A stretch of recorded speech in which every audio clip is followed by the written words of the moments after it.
বাড়িতে এসে বিয়ের দাওয়াত পেয়ে গেলাম। বিয়ে মানেই হচ্ছে সাজুগুজু করে নিজেকে নতুনভাবে দেখা, আর সাথে হচ্ছে আনলিমিটেড খাবার। আসলে বিয়ে মানেই হচ্ছে কবজি ডুবিয়ে খাওয়া দাওয়া করা। হ্যালো এভরিওয়ান, আসসালামু আলাইকুম। সবাই কেমন আছেন? আশা করি সবাই ভালো আছেন। আমার ছোট্ট মিনি ব্লগে সবাইকে স্বাগতম।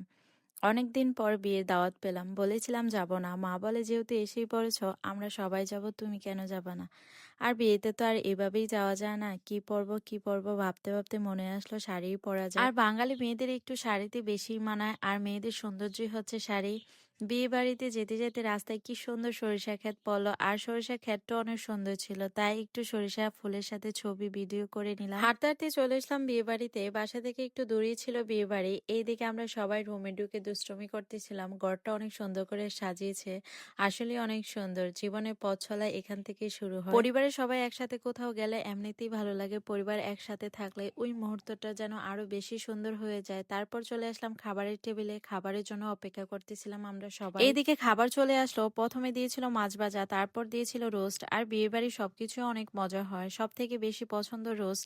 বিয়ে বাড়ির রোস্টটা স্বাদই থাকে অন্যরকম, আপনি যতই বাসায় রান্না করেন না কেন এই টেস্ট পাওয়া যায় না। মামারও দুষ্টুমি করে বসিয়ে দিয়েছে আমার মেয়েকে খাবারের টেবিলে। এদিকে আমার মেয়েও কি সুন্দর করে বসেছিল।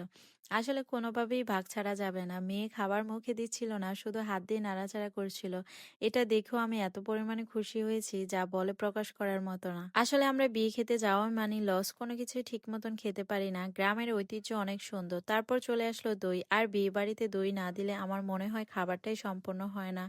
বিয়ে বাড়ির বোরহানির থেকেও বেশি আমি পছন্দ করি হচ্ছে খাওয়া দাওয়া শেষ করে বসেছিলাম এদিকে আমরা সবাই, আর আমার মেয়ে সারাক্ষণই দুষ্টুমি করতেছিল। ও কোথায় থেকে কি নিয়ে আসে, বালি দিয়ে সারা শরীর ময়লা করে ফেলেছে।